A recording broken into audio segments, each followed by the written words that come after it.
है तो अच्छी सो है। यदि उसमें कोई हड्डी आदि कोई निकलती है तो समझ लो अशुभ है, समझ गए ना।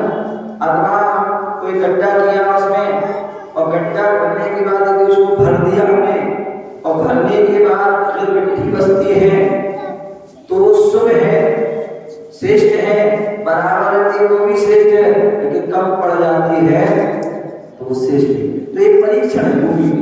इसी प्रकार जब भूमि पूजन होता है, शिलान्यास होता है, उसमें सारी तिथि आदि का भी ध्यान रखा जाता है, मुहूर्त का ध्यान रखा जाता है, कौन कर रहा है उसका भी ध्यान रखा जाता है, कौन करा रहा है आदि सारी बातों का ध्यान रखा जाता है। इसी प्रकार जब हम मूर्ति बनवाने जाते हैं उस समय भी पूरी सारी शिला आदि की पूजा होती है।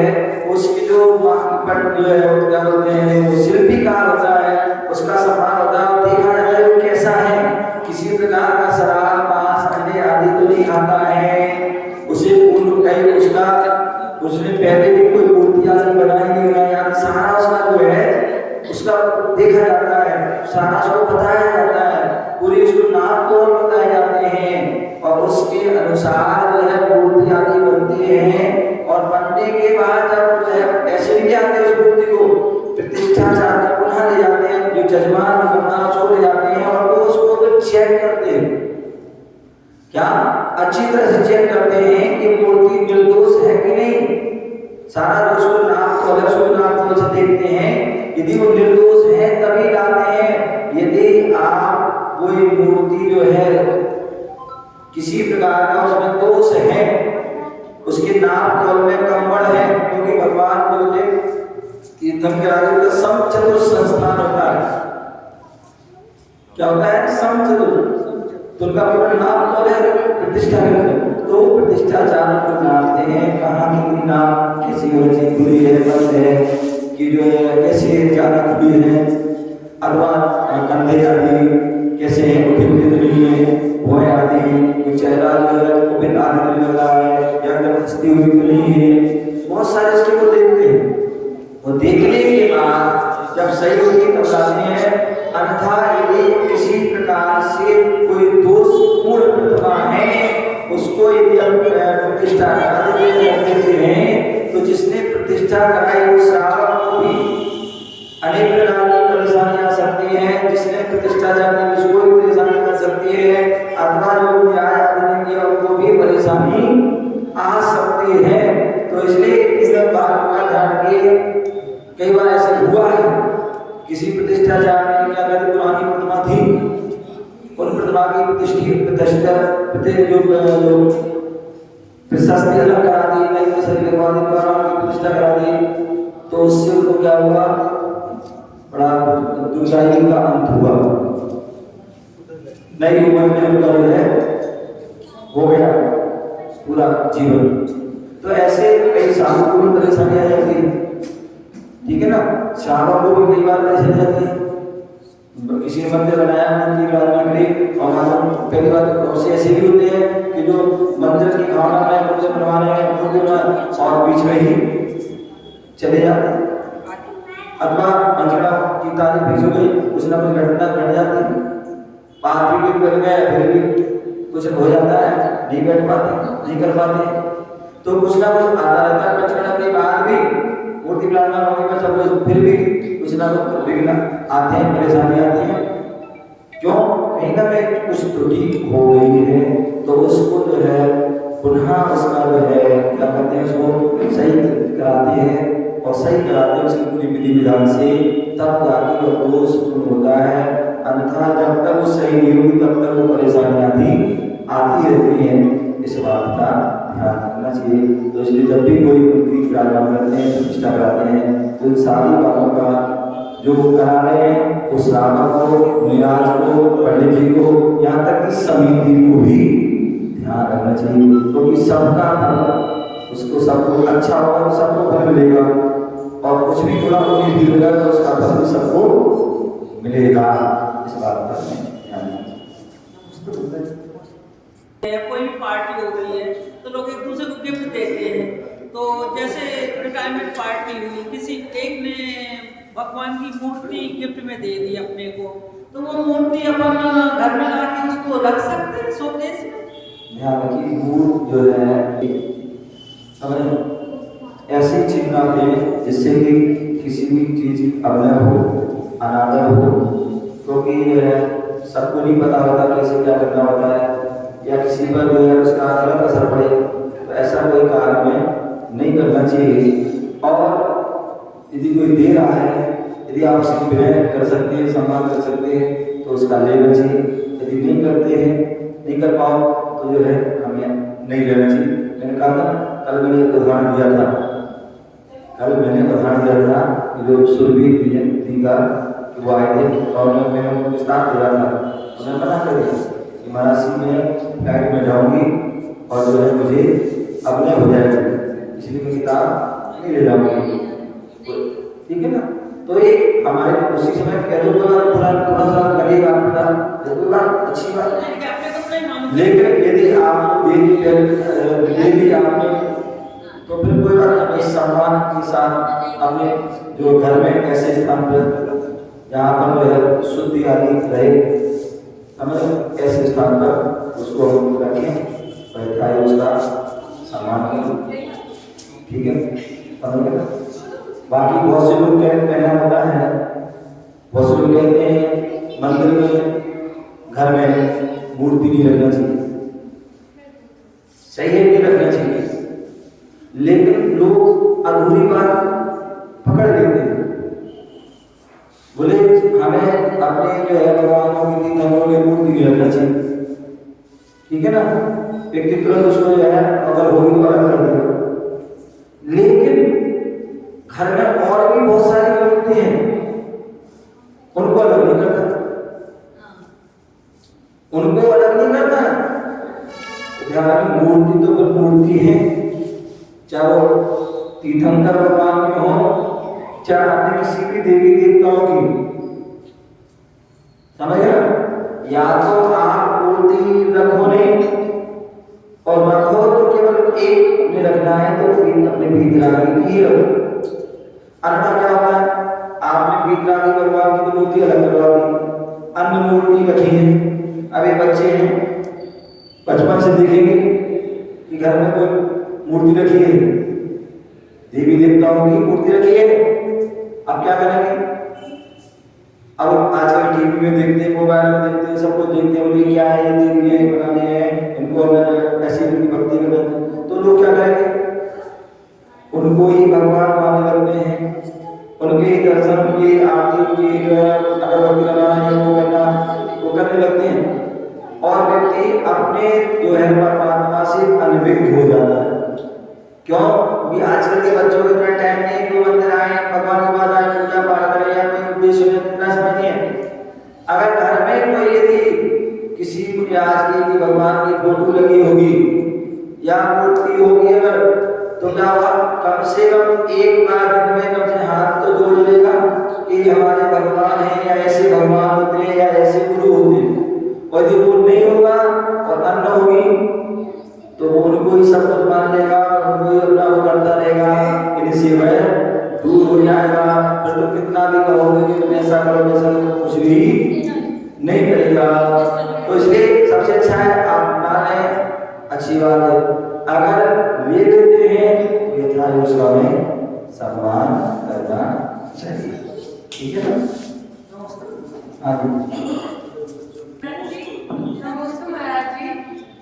अगर किसी के घर पे डॉग है तो वो चौका लगा सकते हैं? बहुत सुंदर बात। अभी मैं साकेत नगर में था, तो वहाँ पर हम मनुष्य और वो कौन है? जानवर। दोनों का क्या मेल है? कोई मेल है? दोनों का क्या कोई मेल है? वो त्रियंच गति है, हम मनुष्य गति है। ठीक है ना? दोनों का कोई मेल नहीं है।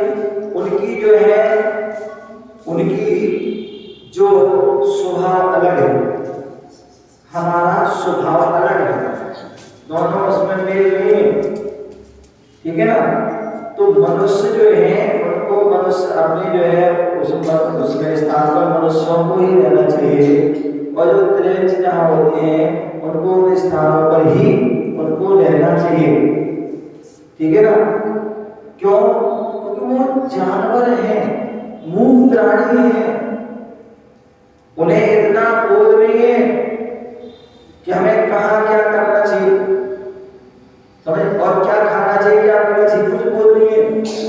तो इसलिए चाहे वो जन्म से ही शाकाहारी हो, देखिए कोई भी जानवर, पशु पक्षी शाकाहारी नहीं होते। घर में रहने वाले बंदे खिलाए नहीं उसको। आप एक बार सुनो, एक बार छोड़ के देखना उसको, वो नहीं नहीं। खाएगा। छोड़ते ही छोड़ के देखना, छोड़ देना उसको, फिर आप देखना पीछे जाके क्या कर रहा है।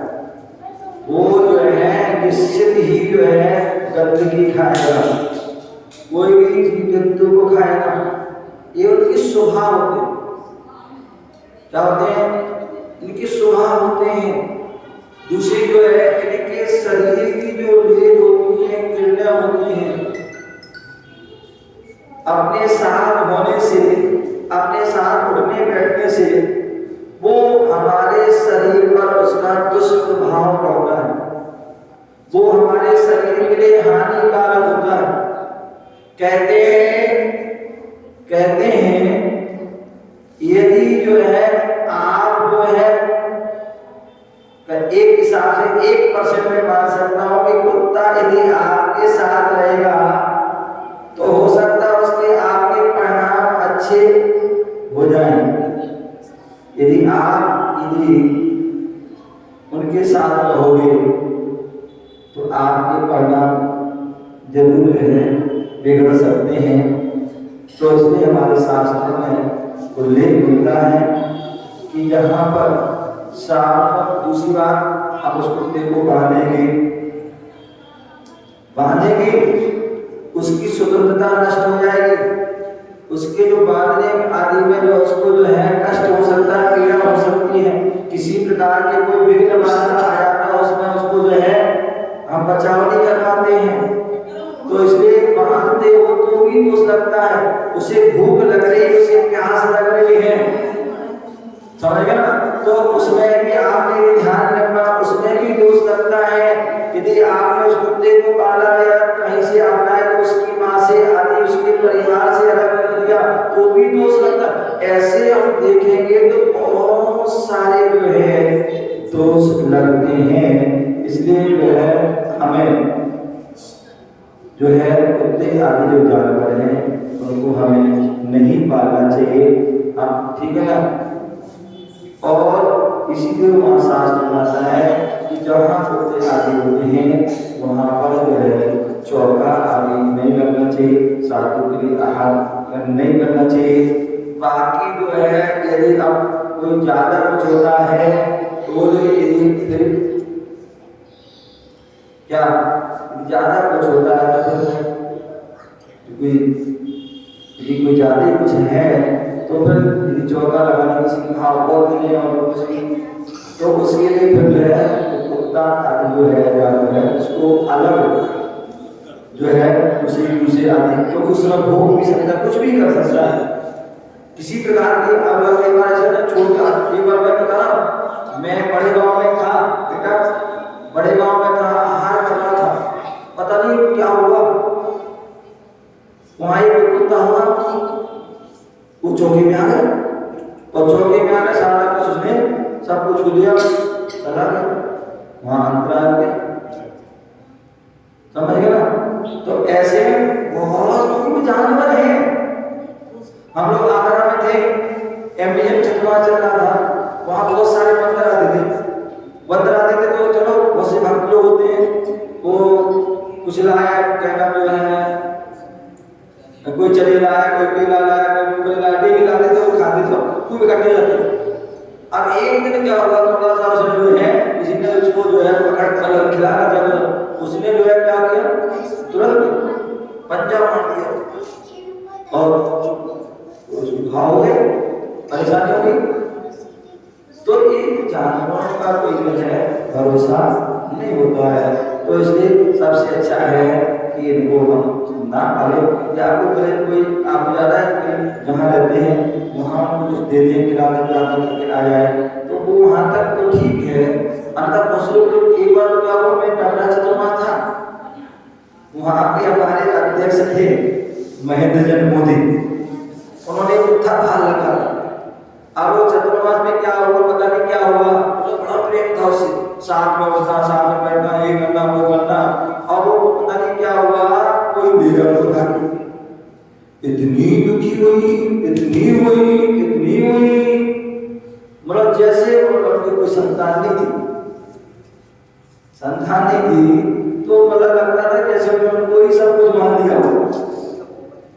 इतना वो है कि अखबार में वो लिखवा दिया, इश्तिहार के उसकी फोटो लगवा दी, एक विलेज जिसको उसको दे दिया, 10,000 5,000 रुपए नाम देंगे वो देंगे, और मतलब बहुत इतनी स्वाध्याय लेंगे, इतनी तब थी, लेकिन फिर भी उससे जो है ना वो, तो ये जो है जो हमारे दुख आदि का कारण हो, कष्ट आदि का हो, तो ऐसा हमें कोई कार्य नहीं करना चाहिए। तो कहने का तात्पर्य कि सबसे अच्छा मार्ग है कि हमें कुत्ते आदि जानवर आदि को, यहाँ तक कि शास्त्रों का वृद्धि लोग भी हैं, उनको भी कोई गाय भैंस आदि कोई भी जानवर आदि नहीं पालना चाहिए। कोई तोता पाल लेता, कोई आप उसको पाल रहे हैं, भले आप सोने के पिंजरे में रखो, खूब खीर खिलाओ, उसको खिलाओ, लेकिन कोई भी जीव जो है बंधन को प्राप्त होना नहीं चाहता है, वह स्वतंत्रता चाहता है।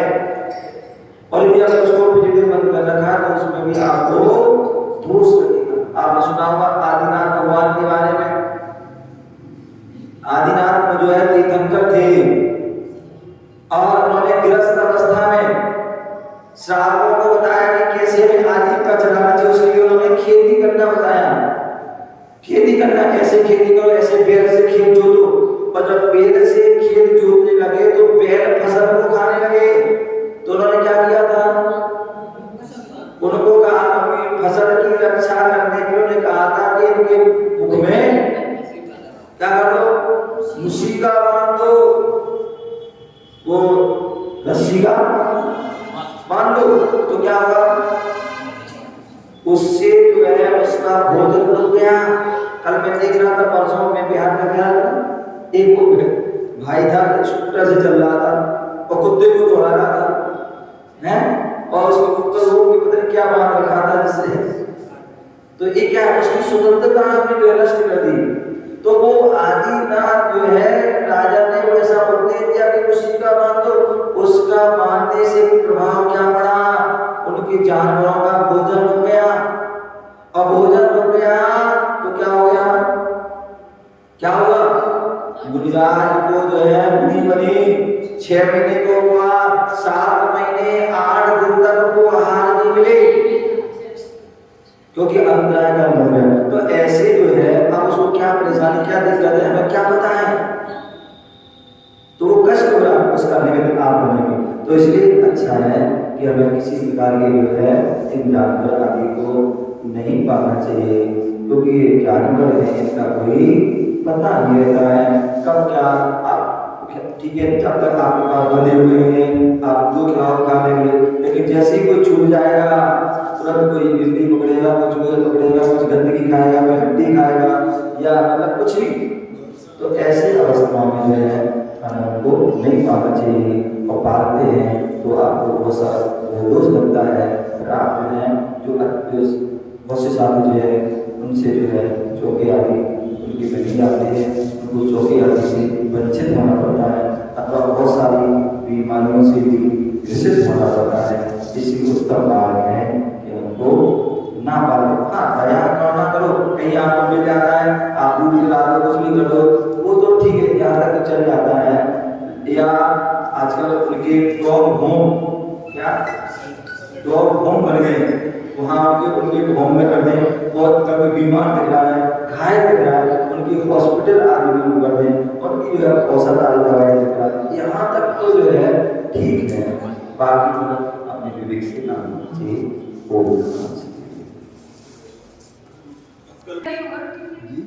अगर हम डॉग्स को डॉग होम में भेजेंगे तो वो भी तो एक पिंजरा ही होगा उन बेटा, वहाँ पर जो है पिंजरा वो उधर जहाँ व्यक्ति अकेला है उनके साथियों से अलग कर दिया है, यहाँ तो जो है डॉगी सब एक साथ रहेंगे, ठीक है ना। और वहाँ हो सकता है उनके जो क्या व्यवस्था सभी करते हुए, जैसे गौशाला होती है, गौशाला में गाय सारी खुली होती है, ठीक है, या इधर जो भी हम करते हैं वो सब एक साथ होते हैं, उनका मन लगा। जैसे आप हैं, आप परिवार के साथ हैं तो आपको अच्छा लगता है, यदि आप परिवार से अलग अलग जाए तो आपको बुरा लगे। तो उसी प्रकार होगी कि तुम्हारे साथ चले तो उसको क्या कितना भी तुम कर दो है तो अकेला बेचारा वो अपने ना दिल अपने ना कुछ कह सकता ना तो उसको सुन सकते हो। बाकी अन्यथा कुत्ते हैं वो कुछ भी होता है उनकी आवाज को समझ जाते हैं, इनको कष्ट है, रो रहे हैं, हंस रहे, खेल रहे, कौवा आते हैं, कोई कौवा होते हैं, गाँव का कुछ भी होता है एक को कर दो सबको बुला लेते हैं, बंदर होते हैं खी करके वो किसी एक कस्टमर को बुला लेता है। अब वो कुत्ता हो रहा है कुछ भी हो रहा है तो क्यों ना तो आपको पता ही नहीं पड़ा कि उसकी भाषा क्या की बातें हैं, तो इसलिए जो है उसको कष्ट होगा, उसका आदमी और कष्ट के भागीदार होंगे। तो इसलिए डॉगी है, गाय है, जहाँ कोई हिसाब से जानवर है तो वहाँ रहने पर वो आपस में जान सकते हैं, समझ सकते हैं, या वहाँ पर कुछ संबंधित डॉक्टर भी होते हैं, उन संबंधित व्यक्ति भी होते हैं जो उनकी बातों को समझ जाते हैं, तो इसलिए वहाँ पर कोई परेशानी नहीं होती है। बाकी अन्य सब जगह जो है परेशानी हो सकती है, तो इसलिए इसका हमें साक्षात भगवान होते हैं, उसे कोई बनाता नहीं, वो स्वयं अपने आप भगवान बनते हैं। क्या बनते हैं? स्वयं अपने आप भगवान बनते हैं, स्वयं अपने अंदर गुणों को प्रकट करते हैं, स्वयं अपने अंदर अच्छाइयों को प्रकट करते हैं, स्वयं अपने जो है संयम आदि को धारण करते हैं, अथवा स्वयं भगवान जो कर्म रूपी जो शत्रु हैं उनको भगा देते हैं। क्या करते हैं?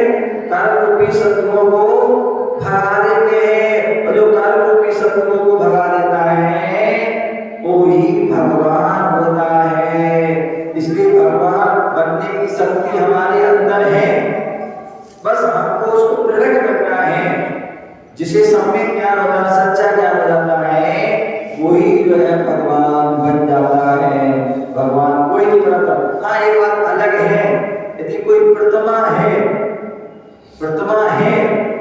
तो उस प्रतिमा को जो है पंच कल्याण होते हैं, तो प्रतिष्ठाचार और जो मुनिराज होते हैं दोनों जो है क्रियाओं के माध्यम से उनमें पंच कल्याण आदि के संस्कार करते हैं, बीजारोपण करते हैं, तो वो जो है प्रतिमा जो है वो भगवान का रूप धारण कर लेती है, भगवान के रूप में वो प्रतिष्ठित हो जाता है। तो प्रतिमा को जो भगवान बनाते हैं, प्रतिष्ठाचार या जो मुनिराज या वो शिल्पी का जिसने वो आकार दिया, इन सब के मिलने से वो मूर्ति भगवान होती। बाकी जो साक्षात रूप में जो भगवान होते हैं वो स्वयं अप्पा परमात्मा हमारी स्वयं आत्मा ही वह भगवान बनती है। इस प्रकार से हम उसको जानना चाहिए, समझना चाहिए। ओम नमः शिवाय।